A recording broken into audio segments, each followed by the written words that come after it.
aujourd'hui le tome 2 de notre découverte du conceptuel et enchaînement, une petite capture d'écran pour vous avec tous les livres que j'ai cités.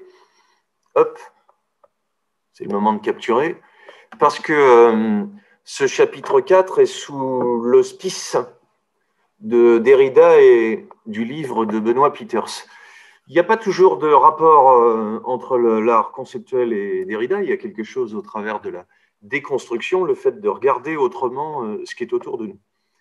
Et ce qu'on va voir aujourd'hui qui méritait une deuxième séance, c'est tout simplement ce travail sur l'image, sur la photographie particulièrement. Et j'en profite avant les semaines prochaines de revenir à de la peinture, à revenir à de la photo aussi esthétique, pour questionner par le conceptuel. Finalement, le conceptuel a presque la même force au XXe siècle que le surréalisme. Le surréalisme dur devient une espèce de... Est-ce que le surréalisme, c'est de la photo, c'est du collage, c'est de la peinture, c'est de l'installation, c'est de la performance, c'est tout ça à la fois? L'art conceptuel a aussi cette vertu d'être l'art qui questionne le média en train de se faire. Et un des enjeux de la photographie conceptuelle, elle est, vous l'avez compris, on va le redire, une documentation, une façon de travailler sur des objets pauvres, en fait, anti-modernes de ce point de vue-là. On ne va pas fabriquer une nouvelle image révolutionnaire, mais aussi une façon de réfléchir à ce que fait la photo, à ce qu'elle retransmet. Et un article que je vais partager avec vous explique bien en quoi cette réflexion sur la photo, elle est au cœur du travail conceptuel. Et comme la semaine que nous partageons est sur la déconstruction, j'ai trouvé une très chouette vidéo de Jacques Derrida, interviewé chez lui à Rissorangis, et en train d'expliquer quelque chose qui va parcourir son œuvre et qui est très simple, et pour lequel vous allez peut-être vous sentir concerné. Est-ce que je publie des photos de ma tête ?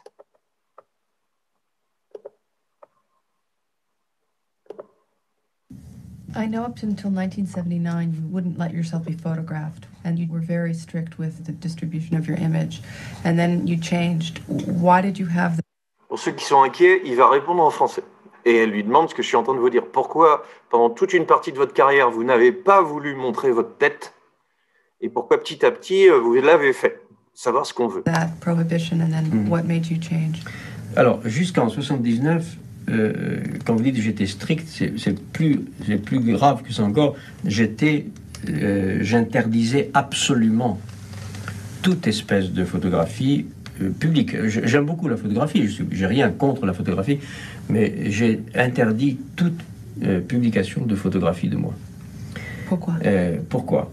Alors, c'est une histoire très compliquée, probablement, hein, mais une raison, probablement, parmi d'autres, c'est que je croyais que le discours que je tenais, que ce que j'écrivais sur l'écriture, sur la littérature, sur la chose littéraire, etc., devait conduire socialement et politiquement à la défétichisation de l'auteur, et notamment de l'auteur tel qu'il apparaît dans les codes de la photographie publique, c'est-à-dire l'image de l'auteur, le portrait de la tête, quelquefois sur un fond de livre, comme ici, ou bien en train d'écrire. Je trouvais ça d'abord ridicule, comique, et relevant de conventions sociales avec lesquelles je voulais rompre.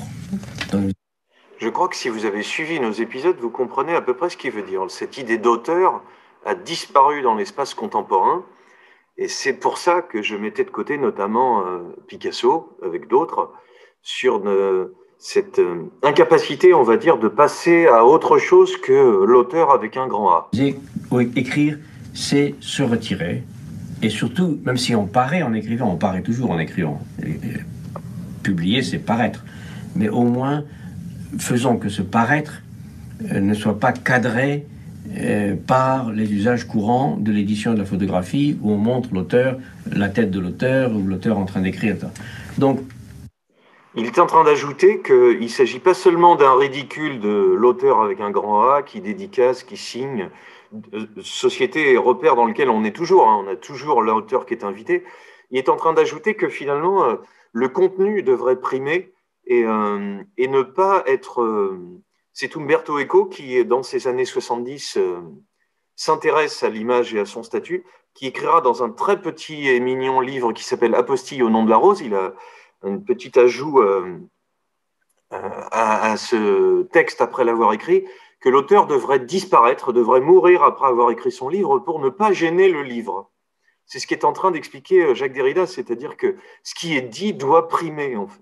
J'ai pensé qu'il était rigoureux, de ma part, d'exclure toute photographie et toute image publique. Ensuite, alors, la date de 79 est en effet une date très précise. C'est le moment où, lorsque j'ai organisé avec des amis les États généraux de la philosophie, qui était un geste militant à ce moment-là, pour défendre ou développer l'enseignement de la philosophie devant des attaques politiques venues du gouvernement français, il y a eu à la Sorbonne de grands débats auxquels j'ai participé activement, et il y avait des journalistes. Et selon la loi, une de ces lois auxquelles je m'intéresse beaucoup, selon la loi qui veut que quand on prend la parole dans un espace public, dans certaines conditions, vous ne contrôlez plus votre image. Et donc il y a eu des photographies qui sont parues. Je dois dire, pour rappeler une chose amusante, que la première photographie qui est parue, en principe de moi, avec mon nom dans un journal, il y avait Jacques Derrida aux États généraux de la philosophie. Et de dos, on voyait quelqu'un qui n'était pas moi, qui était un de mes amis, chauve. Donc on voyait une tête totalement chauve. C'est la première photographie légendée, Jacques Derrida. Voilà, vous pourrez regarder la suite qu'on trouve sur Internet facilement. Prendre une photographie, diffuser une image, c'est pas anodin du tout, du tout, du tout. Et le fait de réfléchir à ce que signifie cette image, c'est au cœur deux fois de la photo conceptuelle. La photo conceptuelle, vous l'avez compris, va servir à garder des témoignages de performances, d'événements, de choses comme ça, mais elle va être aussi l'occasion de devenir un sujet en soi. Le petit article que vous pouvez retrouver, capture d'écran Open Edition Journal, un très bon article d'Éric Verhagen, qui commence sur cette question de la photographie conceptuelle dont je voudrais parler, qui montre que l'art conceptuel n'est pas du tout anti-image et anti-photo. On va voir beaucoup d'images et beaucoup de photos, et très esthétique, mais elle va s'intéresser à qu'est-ce qui est représenté, qu'est-ce qui est montré, comment le montrer. Voilà, lié à l'émergence de l'art conceptuel, je prends 4 extraits de l'article de Verhagen. Le médium photographique va nourrir tous ces années 60 et 70 dans un cheminement critique, et c'est la première idée qui est importante, qui fait que je dois m'arrêter sur l'art conceptuel en 2 fois, c'est ce modèle moderne du culte de l'originalité de l'œuvre d'art, qui pourrait aller avec ce que disait Derrida, je caricature un peu, mais de l'auteur, de celui qui créerait quelque chose de nouveau et qui sera un héros à huter, le repère qu'on suivrait nécessairement. Pourquoi il y a une lutte contre ça? C'est là où on est dans du contemporain et en plein. La photographie conceptuelle va jouer à instrumentaliser, à utiliser comme un simple instrument et à diffuser des images pauvres, ce que faisait remarquer Catherine Millet, des photocopies, des reproductions moches.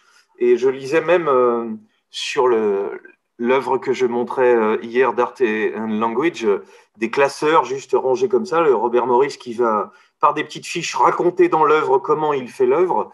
Il parle d'esthétique de bureau, c'est-à-dire de Xerox art, d'images qui viendraient moches comme une photocopie et aussi pauvres possible qu'une description administrative. Voilà, il s'agit d'éloigner la valeur marchande et d'éloigner quelque chose d'esthétique.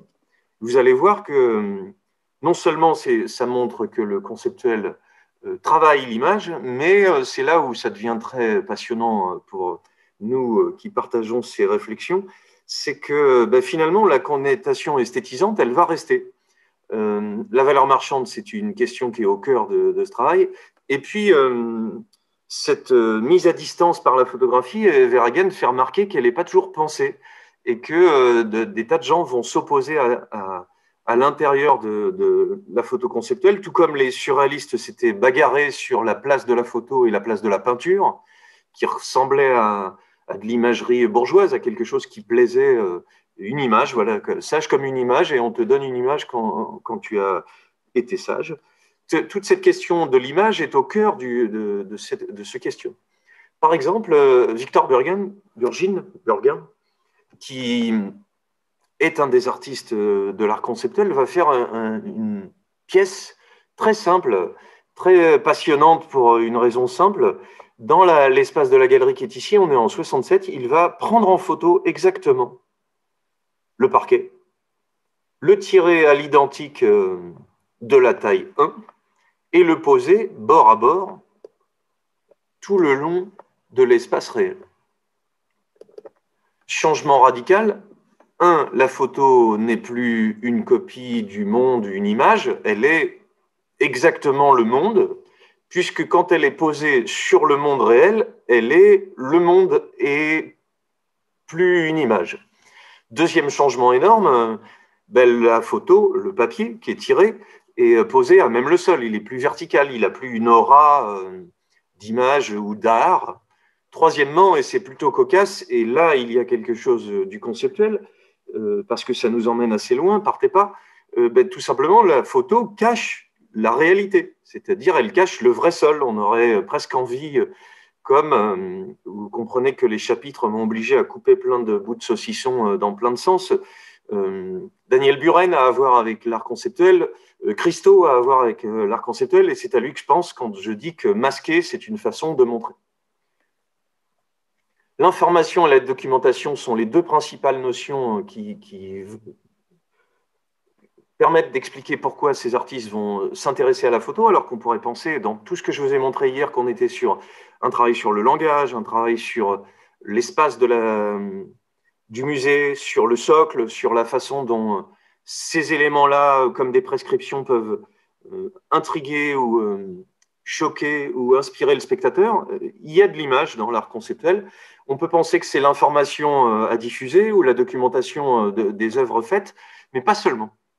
J'oubliais hier que les 6 images de John Baldessari sont non seulement des photos de ciel qui sont assez poétiques, mais j'ai oublié de préciser que la prescription, ce qui s'était donné, c'était de jeter un ballon dans le ciel, ça je l'ai dit, mais pour faire en sorte qu'il soit pile au milieu de la photo au moment où on prend la photo. Une espèce de petit enjeu de challenge qui fait que c'est faisable, infaisable, et que l'image va être une trace de cet essai poétique, et en même temps l'ensemble des images, c'est là où il y a de l'esthétique quand même, la disposition de ces images, même format, toujours la grille moderne de séparation identique à droite, à gauche. Ici, l'espace, comme dans une bande dessinée, doit être constant. Il donne une espèce d'unité qui fait qu'on a une espèce d'image générale, et on va revoir que Baldessari s'intéresse à la peinture et justement à cette esthétique, que le nuage ici passe dans celui-là et passe dans celui-là.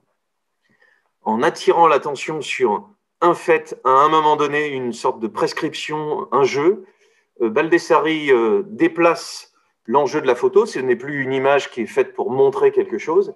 Elle retranscrit une captation, elle est un document, mais dans la façon de le montrer, elle est à nouveau belle.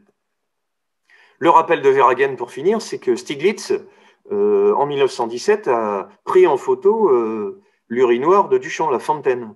Et finalement, cet urinoir a été perdu très tôt, et il n'existe que par cette image photographique, mais elle-même dans une revue prise en photo par Stiglitz, réalisée par Richard Mutt, et éditée dans ce camera work. Voilà, parce que l'original, il a été perdu. Même chose avec Yves Klein, quand il travaille sur des zones de sensibilité immatérielle, on va avoir une photo qui documente ce qui s'est passé. La remarque que reprend Verhagen, qui est passionnante, qui n'est pas de lui, c'est cette idée de prolifération de copies sans originaux. Tout simplement parce que si l'urinoir est perdu, on a plus d'œuvre initiale, et c'est la diffusion de l'image qui va devenir le plus intéressant, et rebondissement très inattendu et intéressant, qui n'est pas sans rapport avec le pop art, eh bien on va pouvoir refaire plus tard. Marcel Duchamp va rééditer des urinoirs qu'il va signer lui-même à partir de l'idée qu'il en a.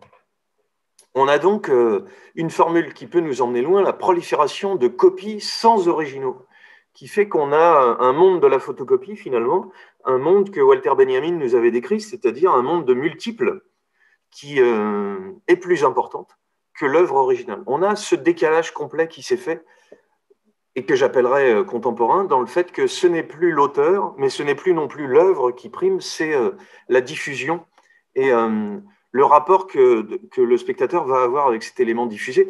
Si vous avez un doute sur ça, ou si vous n'êtes pas tout à fait sûr d'être en accord, rappelez-vous que Walter Benjamin disait que dans une salle de cinéma, vous n'êtes pas face à l'œuvre originale, et cette question-là ne se pose à aucun moment.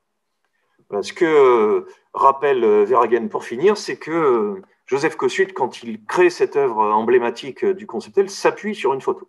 Et la photo n'a et ne doit avoir rien d'esthétique. Soit dit en passant, je montre également une photo de la photo. Si on prend un exemple simple, Douglas Hubler, qui va lui aussi se servir de la photo comme un outil important, le voici en train, en 71, de documenter des tas de choses. Qu'est-ce que c'est?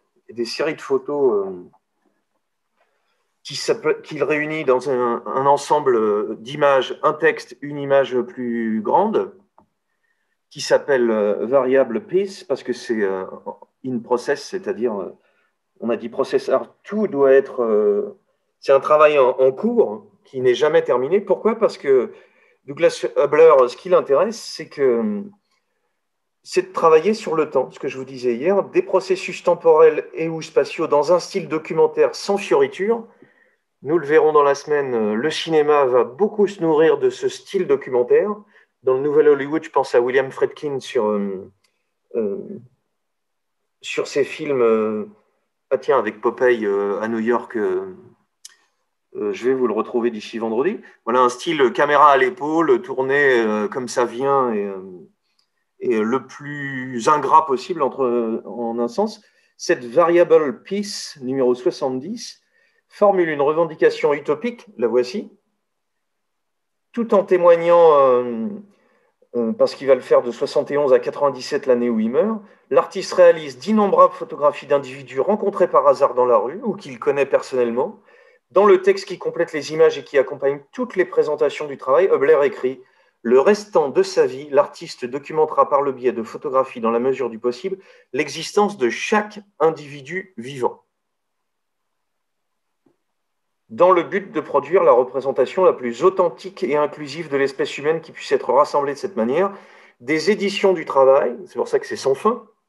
La photo va lui servir non pas à faire des super portraits de ses copains, mais à inventorier, épuiser, tenter d'épuiser le monde.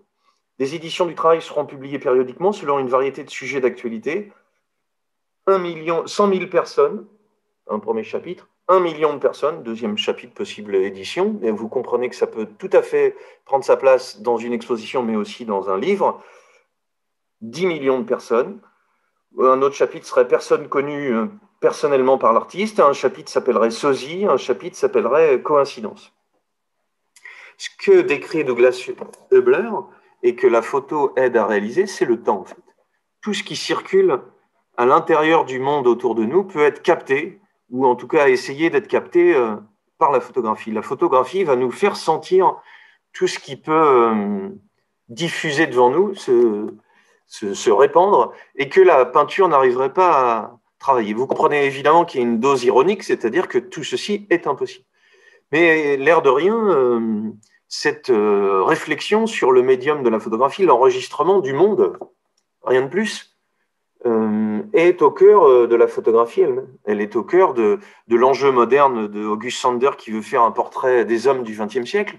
Elle est au cœur des photographes du photojournalisme dont on a vu qu'il était une façon de répandre des images dans le monde entier. Elle est au cœur de notre époque maintenant, d'être caméra de vidéosurveillance ou photo multiples de tous les événements qui font que le monde est capturé plus, qu'il y a plus d'images du monde que de secondes dans le monde. Je ne sais pas si vous réalisez cet enjeu qui est quand même puissant. Je rajoute qu'un des enjeux de la photographie, c'est dans ce livre tout à fait passionnant de Tony Godfrey, on y voit cet autoportrait de Marcel Broters qui est un autoportrait à l'intérieur d'un pot.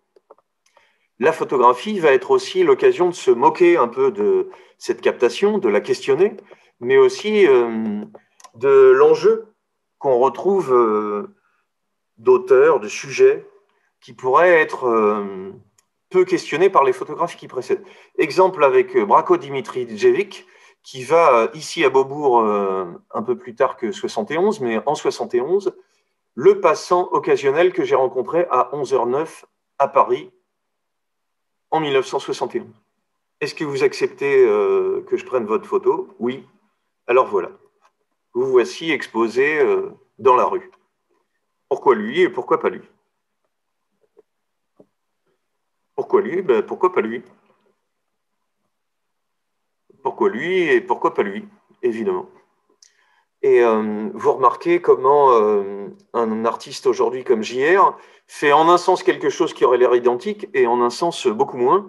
À la fois identique en mettant en avant des visages d'anonymes, sortis de leur contexte sur un environnement urbain qui les rend intrigants, qui fait qu'on se demande qui c'est, un retournement de l'anonymat par l'image et par la dimension de l'image, et en un sens très lointain, puisque chez JR, il s'agit de les valoriser, de leur redonner à nouveau une dimension de héros, ce qu'ils n'ont pas ici.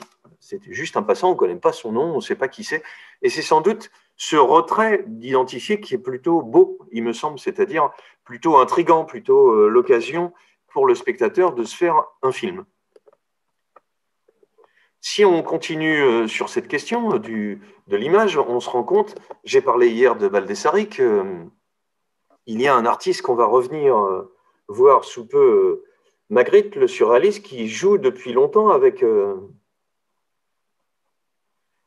les images et avec le sens. Vous vous rappelez qu'il a donné des punitions, j'espère que vous l'avez fini, faire dire en quoi c'est de l'art.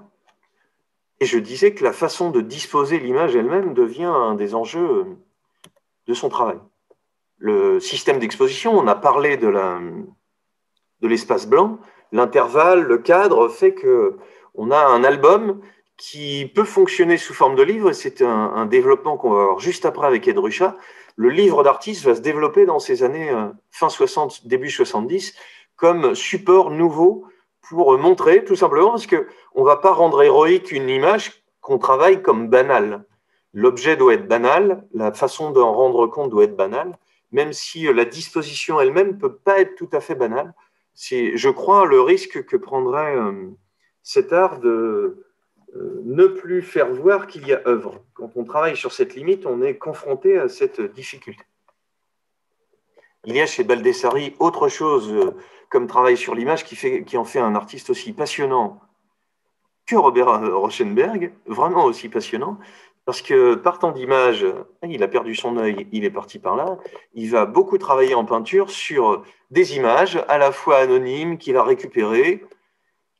Ici, deux figures issues d'une photo banale, on pourrait dire ça comme ça, un document. Ici, deux personnages masqués, mais qui sont à côté d'un personnage peint, qui fait qu'à l'intérieur d'une même image, confrontation de deux images, complexité de savoir ce que ces images se renvoient, le masque, et la disparition de la seule qui aurait été apparente. Même chose avec ces personnages à gommettes, si je peux les appeler comme ça, qu'on va retrouver assez souvent chez John Baldessari, pour dire que le travail sur la photographie est une façon de faire disparaître la valeur de la photographie, et en la faisant disparaître, une façon de réfléchir à ce que la photographie cache, à la façon de Christo, presque. On peut dissimuler quelque chose et se demander ce qu'il y aurait en dessous, et en masquant ce qui est en dessous, rendre intéressant la photo. Vous voyez comme cet aller-retour n'est pas juste une anecdote, il n'est pas, je prends une photo, je fais un caca dessus, je dissimule quelque chose de l'image, et en dissimulant ce quelque chose et en le survalorisant, je rends à nouveau à l'image banale quelque chose de très intéressant, y compris en les associant comme une espèce de roman photo. Même chose avec un Baldessari de 2018, qui va, en dissimulant une banquise, attirer l'attention sur la banquise. Et vous comprenez, en plus, on est sur une impression jet d'encre sur toile en peinture acrylique, on est sur des moyens techniques de reproduction tout aussi pointus. Baldessari vient de disparaître en 2019, si je ne dis pas de bêtises. Et en masquant ce qui est à regarder, une façon d'attirer l'attention sur des sujets tout à fait actuels. Le travail de Baldessari, il est au cœur tout le long de sa carrière. Vous comprenez que, je le disais hier dans l'interview que donne Dibetz, repris dans Art Press, le travail de l'art conceptuel, il est difficile à résumer dans une catégorie d'art conceptuel. C'est-à-dire qu'un mouvement ne suffit plus à rendre compte du travail sur le long terme d'un artiste. Je disais qu'on pouvait inviter Buren, inviter Gina Pan, on pouvait inviter Christo dans le travail conceptuel. C'est pas uniquement ça, parce que c'est avant tout ce que je disais hier, un travail sur le langage et sur ce que signifie l'art.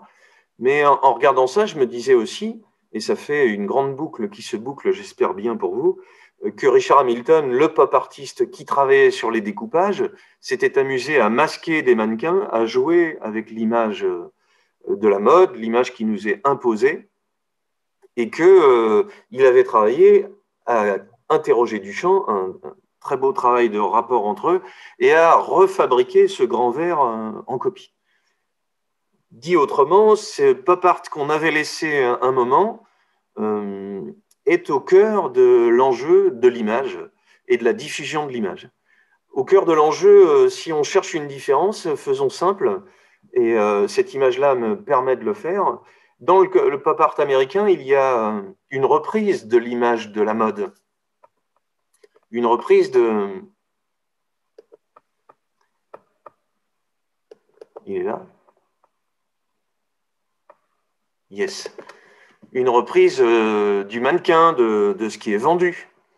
Dans la photographie conceptuelle, en jouant sur le travail dans les revues, la reproduction elle-même, l'image pauvre, si on peut l'indiquer comme ça, puisque dès demain, on verra que ces artistes travaillent avec des matériaux pauvres exprès, il y a une façon plus critique que l'art américain de jouer avec l'image. Ce que fait Dan Graham ici, c'est que dans une revue, Dan Graham ouvre une galerie, développe le pop art dans les années 60 aux États-Unis, essaye de vendre de l'art minimaliste, de Sol Lewitt notamment, et se rend compte très tôt que ça ne marche pas et ferme sa galerie. Il va par contre continuer à travailler une feuille de compte qu'il isole. C'est comme un ticket de caisse à l'intérieur d'une petite machine à calculer qu'il va faire éditer sans prévenir dans un magazine Harper's Bazaar, à côté de photos de pub pour un tampon hygiénique et un nouveau soutien-gorge. Ce qui intéresse Dan Graham, c'est de perturber le système à l'intérieur de la diffusion de toutes ces images. Une feuille de compte, une édition à l'intérieur du livre. L'art n'est plus dans les galeries, il s'est déplacé à l'intérieur du monde des images lui-même. Parce que le travail de Dan Graham va être, comme ce que j'indiquais précédemment de Baldessari, un travail de réflexion sur l'image assez puissant, à la fois celui de l'image sociologique, c'est-à-dire des photos de maisons américaines, à la fois une sorte d'inventaire de ces photos de maisons qu'il fait lui-même, Maison américaine de 66, dans lesquelles il va ajouter des commentaires et qu'il va faire éditer sous forme d'articles, articles qui ne racontent rien de vrai, mais qui prend la forme. Vous voyez comment la réflexion sur l'image, elle va plus loin que juste la photographie. C'est-à-dire, on dirait un article sérieux, la mise en page, les espaces, les légendes, les renvois d'un élément à un autre font qu'on a l'impression que quelque chose est sérieux dans tout cet ensemble. Ce que Dan Graham s'amuse à interroger, c'est l'a priori qu'on a quand on a des images devant nous. On a l'idée que quelque chose est en train de se jouer. Il va se tourner vers la performance toujours au travers des images, et le travail de Dan Graham est très très varié. On voit ici un opérateur en train de filmer quelqu'un qui se voit filmer, et l'ensemble de la performance joue avec ce matériau de la vidéo, c'est-à-dire quelqu'un qui est filmé, qui est regardé, qui se voit lui-même, mais qui est filmé en train d'être regardé. Il va inventer, Dan Graham aussi, tout un tas de processus pour questionner cette histoire du film lui-même, c'est-à-dire deux personnes nues de dos avec des moyens d'enregistrement très très simples, portés à même le corps. L'un tourne et l'autre tourne autour, l'un tourne sur lui-même et l'autre tourne sur lui-même, et donc une retransmission de l'image complètement perturbée par le corps de l'opérateur lui-même, qui fait qu'on ne sait plus trop bien ce qu'on voit et de quelle façon on regarde quelque chose où on est vu. Question qui est aussi au cœur de ces années 70, qui est observé, qui ne l'est pas. Merci William Friedkin, French Connection, mais je pense en regardant ce qu'on voit là à Soleil Vert, à l'image de la personne filmée en train de filmer et étant filmée, cette société de la surveillance et de la visibilité, elle est au cœur du travail de Dan Graham, qui déplace depuis la photographie, mais qui, depuis la photographie, a commencé à questionner ce que ça veut dire. Il va fabriquer des espaces qui sont tout à fait passionnants et tout à fait beaux, d'ailleurs assez simples, tout à fait redoutables. Voilà une image, ce qu'on vient de voir, c'est ça, c'est-à-dire le principe, on va dire, des miroirs sans teint, qu'on retrouve dans beaucoup de constructions architecturales de ces années-là. Une projection qui permet de voir des gens, mais pas toujours d'être vu. Donc, d'un côté, c'est ce qui sert de réflecteur sur les constructions du monde des affaires, d'ailleurs une sorte de monde transparent à l'intérieur, mais opaque à l'extérieur, mais qui regarde comme un miroir sans teint vers l'extérieur, et que Dan Graham va s'amuser continuellement à interroger. Dans ce projet d'écran disposé devant une maison et qui diffuserait à l'extérieur de la maison ce qu'on regarde à l'intérieur de la maison, une vidéoprojection à l'extérieur, ce qui pourrait faire une intervention passionnante dans ce monde du cinéma qui a du mal en ce moment. On va le revoir autrement. Et puis des pavillons qu'il va créer sous forme de blocs minimalistes, intégrant des miroirs, qui permet à la fois une sculpture très simple et à la fois un jeu continuel avec qu'est-ce qui est vu, qui est vu, qu'est-ce qu'on voit à l'intérieur ou pas à l'intérieur. Qu'est-ce qui fait que sur cette maison sur laquelle il a plaqué, là aussi une vitre sans teint, ben on va se retrouver à voir la maison en face et plus l'intérieur, comment ce monde virtuel, intérieur, extérieur, qui est le cœur de l'architecture moderne, mais aussi celui du film et de l'hypervisibilité, qui est le cœur de notre époque, peut se retrouver dans un jeu de clinique. Attention, c'est compliqué. Un miroir à gauche dans la consultation avec le médecin, donc le reflet est ici. Un miroir sans teint ici et une vitre ici. Donc on peut voir qui est dehors. Eux ne peuvent pas nous voir, se voient en reflet. Lui, il peut voir le reflet dans le dos, plus lui, plus dehors. Ce qui nous donne en maquette ceci. Ça n'a pas été réalisé, pardon. Et en petite maquette, ce principe-là. Qui est vu, qui n'est pas vu, qui est transparent, qui peut se montrer. Même chose avec un autre projet tout à fait passionnant de Dan Graham qui date de 1981, qui a failli voir le jour, qui a été détruit à un moment donné. Cette idée, là aussi, c'est incroyable comme ça parle de tout de suite maintenant, l'idée d'un cinéma dont les parois en verre retransmettraient à l'extérieur ce qui se projette à l'intérieur. Le film dehors et dedans.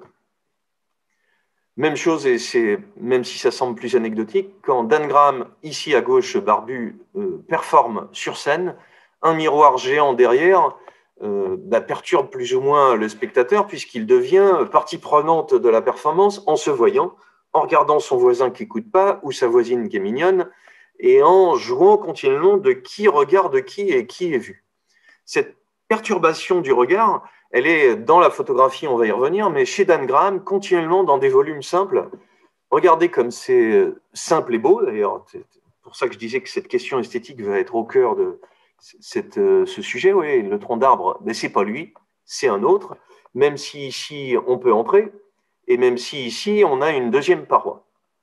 Voilà, parce que le jeu architectural de Dan Graham fait qu'on n'est plus tout à fait sur de la sculpture, on n'est plus tout à fait sur de l'architecture, on n'est plus tout à fait sur de la photo, on est sur un espace virtuel, si je peux dire ça comme ça, d'images posées à l'intérieur de l'espace urbain ou en pleine nature. Là, on est en 1996, ici en 1995, à l'intérieur duquel on peut se retrouver, à l'intérieur duquel on ne sait plus qui on est et où on est. Finalement, pour les inquiets du conceptuel, c'est assez simple. C'est assez simple à regarder, c'est assez beau, c'est assez jouable. On peut le mettre sur le toit comme un observatoire. On peut par moments se demander en passant devant si c'est pas un peu trop simple. Et on peut continuellement jouer à photographier ce qui est autour de nous et au faux semblant qui est autour de nous. Le travail de l'art conceptuel, il est de questionner continuellement ce qu'on voit et questionner également la façon dont on va rendre compte de ce qui est autour de nous. Que ce soit Dimitri Djevic qui va prendre en photo les gens qui passent dans la rue, ou que ce soit Baldessari qui va masquer ces personnes qui ne sont plus les bonnes personnes, que ce soit Dan Graham qui en joue en reflet, on va être continuellement en train de questionner qu'est-ce qu'on regarde. Ed Ruscha, si vous vous intéressez à la peinture et qu'elle vous manque depuis un long moment, la voici qui revient. Edward Ruscha va prendre en photo des piscines américaines, c'est plus joli, et c'est de là qu'il vient. Systématiquement, ici neuf, il va les éditer dans des livres, principalement en livres, pas du tout directement exposés. Et attention, même format, jeu de couleurs qui fait que l'image a tendance à passer de l'une dans l'autre et qu'on ne peut pas s'empêcher de voir l'image comme un tout. Je montrais le travail de Monet et le fait que les séries, quand elles sont côte à côte, elles fabriquent une nouvelle image qui a tendance, et c'est bien la question qui est au cœur de ce que je vous dis aujourd'hui, à prendre le pas. L'image globale, si je peux dire ça comme ça, a tendance à annuler l'effet de fragments que ces images multiples voulaient questionner. Et je redis la petite phrase de Marcel Duchamp, ce n'est pas une époque d'œuvres achevées, c'est une époque de fragments. Nous voilà pourquoi, au cœur du contemporain, à la fois dans la forme, la photo en elle-même, elles sont assez jolies, mais si vous prenez une piscine en photo, c'est toujours très joli. L'effet de couleur est très puissant. L'effet du dessus, de séparation d'avec le reste, de cette espèce de milieu différent du monde solide. Le jeu de reflets qui fait qu'on voit à peine quelque chose déformé en couleur. Tous les éléments sont là pour nous plaire, même si l'image ici, elle n'a pas de sujet, elle est un peu banale, et elle devient un tout dès qu'on l'ordonne de cette façon. Même si chez Ed Ruscha, il y a quelque chose de tout à fait brillant, parce que le format de ses livres il est tout à fait simple, il n'est pas prétentieux, il se veut absolument accessible. C'est qu'il le dit dans l'article de Verhagen, enfin que Verhagen reprend, dès 1965 dans un entretien avec Coplans, ces photographies ne sont en aucun cas artistiques arty. Je pense que la photographie, comme un des beaux-arts, est morte. Sa seule place est dans le monde commercial, moyen technique ou informatique. Les miennes ne sont que des reproductions de photos. Et en insistant sur cet aspect informatif, Ed Ruscha veut bien mettre à distance, et il emploie les moyens du livre pour que ça ait l'air banal. Même si ici, une série de parkings, vue du dessus, comme le dirait Duchamp lui-même quand il s'amuse du retournement de ces ready-made, évidemment, je m'en doutais, ça finissait par redevenir esthétique. La question esthétique est au cœur, c'est-à-dire joli, on va dire, beau, abstrait, et l'étude systématique, le rangement côte à côte fait qu'on finit par y voir une image globale, une circulation d'images de l'un à l'autre. On a déjà progressé, c'est la modernité qui nous a fait voir ça, mais une façon de réfléchir à ce que signifie chacune des photos.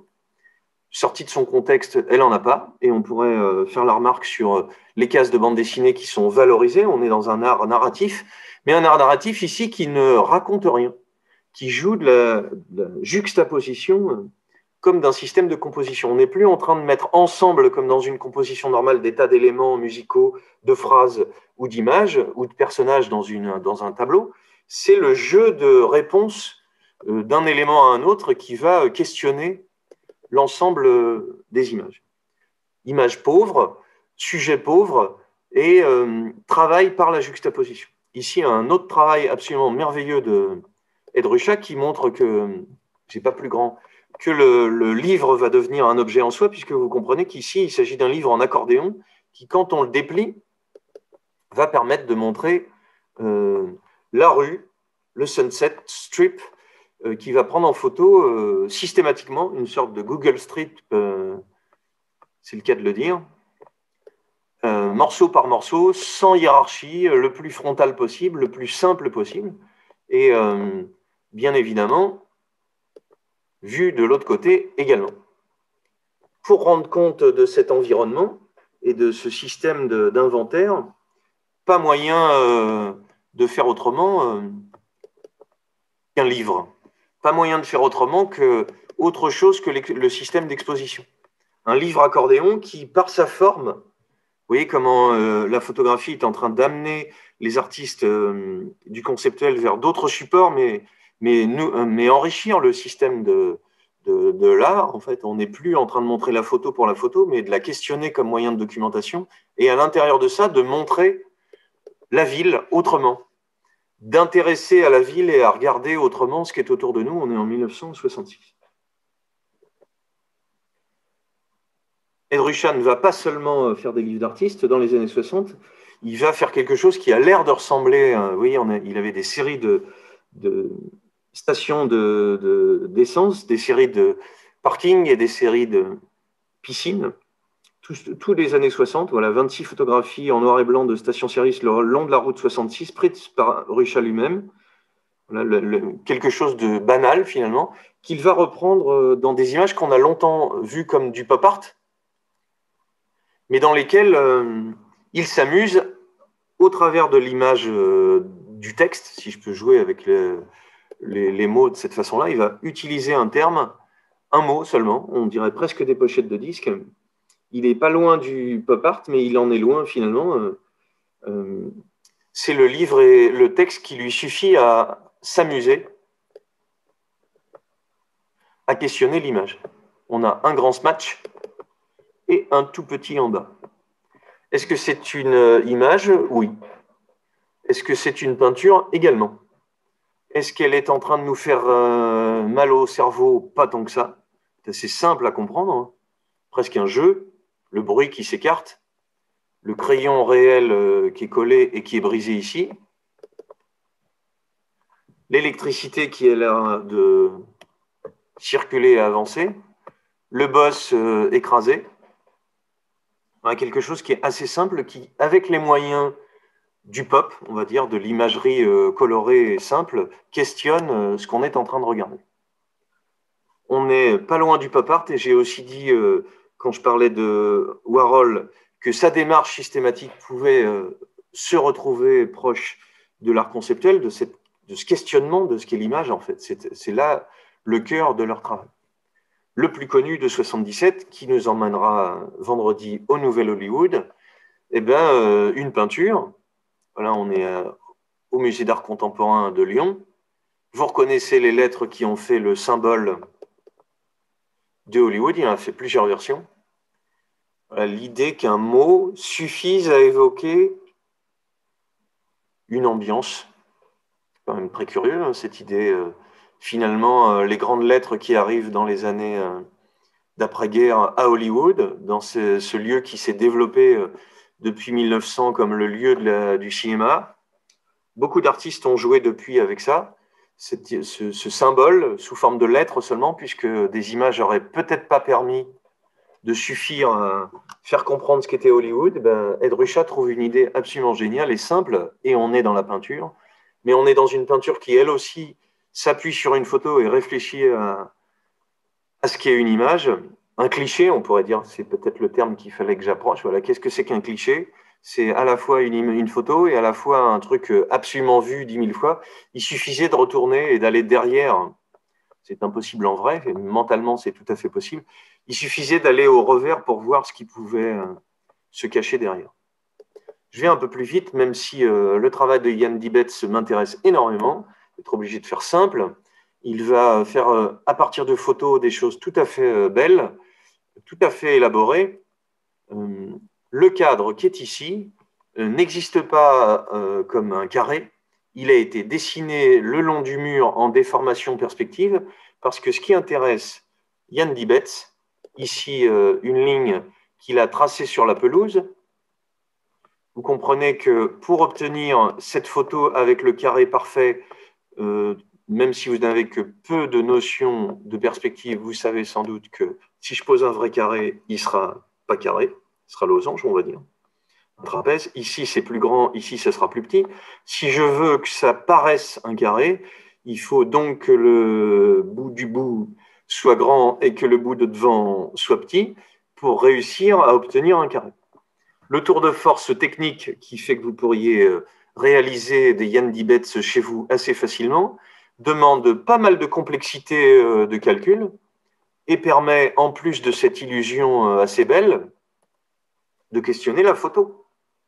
Qu'est-ce que la photo montre? La réalité? Pas du tout. Elle est en train de nous rouler dans la farine. Elle nous montre un carré qui flotte alors qu'il n'y a pas de carré qui flotte. Pas du tout de carré qui flotte. Cherchez pas les gars. C'est sur les lattes de parquet régulièrement. Et vous allez découvrir, j'espère, avec gourmandise, le travail de Georges Rousse qui va vous révéler son secret, qui vient après Jan Dibetz. Jan Dibetz est flamand.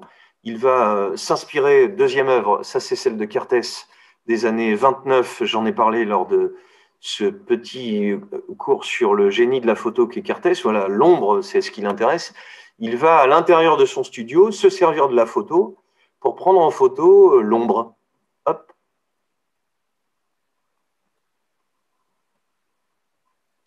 Des étapes de l'ombre sur le sol et l'évolution de cette ombre au fur et à mesure de la journée.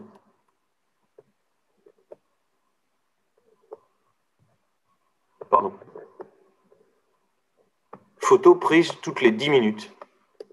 À la fois une démarche complètement absurde, à la fois, ne me le cachez pas, une façon de jouer avec son appareil photo qui est la plus belle, en fait, capturer le monde par moments réguliers, presque sans y penser, avec une patience de pêcheur à la ligne qui fait que il y a quelque chose qui est assez beau dans ce qui est devant nous, pas l'image elle-même, mais dans ce que la captation de la réalité par l'appareil photo nous révèle. On connaît, en fait, c'est au cœur de chaque image. Si je prends une photo de vous maintenant, dans 1 heure, je ne pourrais pas la reprendre, elle est finie. Mais le fait de jouer avec ce système d'enregistrement va être l'occasion de questionner le médium, en fait. Même jeu chez Jan Dibetz avec la captation des ombres. J'ai pris une photo plus récente où il va au scotch marquer les ombres qui sont tout autour de lui. Et toute une série de photos quand il est en galerie à différentes heures du jour, exposées bord à bord comme une espèce d'immense collection de la lumière en train d'avancer et de disparaître. Jan Dibetz va interroger aussi la façon d'exposer puisque les photos qu'il présente sont elles-mêmes en train de jouer avec le système d'exposition. Je ne peux pas prendre l'horizon, mais je peux le décomposer. Ed Ruscha a trouvé le système du livre en accordéon. On est au cœur d'une question passionnante et on y est arrivé sans accroc. Je ne sais pas si vous avez perdu des dents, des yeux, des cheveux en me suivant. Le passage du contemporain, c'est que le médium, l'outil qui est utilisé doit être continuellement interrogé, la place du spectateur physiquement même, sa taille, la façon dont le travail va être montré, le titre, le sujet lui-même va être continuellement questionné. On retrouve ça, je fais vite, chez Marcel Brodters, qui est un Belge merveilleux, qui va nous inventer, je suis obligé d'aller vite, une réflexion à partir d'un Belge comme lui, tout à fait passionnant, René Magritte, qui s'était questionné en jouant sur les images, c'est le cas du contemporain, voilà, qu'est-ce que c'est qu'une image, qu'est-ce que c'est ce que je regarde, qu'est-ce que c'est, ceci n'est pas une pipe, je peux jouer de ça. Marcel Brodters va collectionner des objets, des images, par lui-même, modestement. Il va en faire un petit livre plus tard, c'est pas la même question, mais le livre d'artiste va être au cœur de cette idée de collecte de la réalité.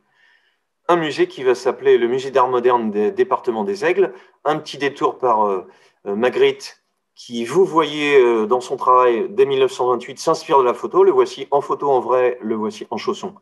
Le voici dans le travail de la tentative de l'impossible, toile qui est au Japon, qui reprend exactement la photo. le célèbre La trahison des images. Oui, finalement, il me semble que le Magritte le plus intéressant n'est pas à qualifier de surréaliste, mais de conceptuel. Le miroir magique qui fait que, en miroir, je suis un corps humain.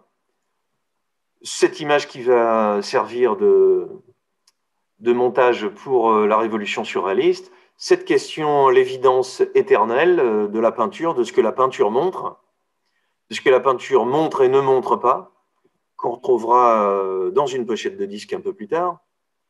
Voilà. Et Magritte de qualifier tout dans mes œuvres est issu du sentiment de certitude que nous appartenons en fait à un univers énigmatique. On aurait vite fait, il me semble, et il me semble qu'on se trompe en voyant uniquement dans le Magritte un questionnement sur le merveilleux et sur l'amusement du merveilleux.